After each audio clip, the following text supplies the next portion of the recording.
আমার মরণ কালে আইসো নবী কিনারে, ও প্রাণের হাবিব গো, আমি নয়ন জুড়াই দেখব শুধু তোমারে। আমার মরণ কালে আইসো নবী কিনারে,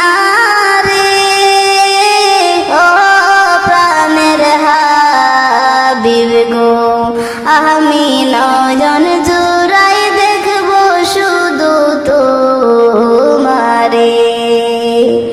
আমায় যখন রাখা হবে অন্ধকার কবরে, আমায় তোমার গোলাম বলে নিও আপন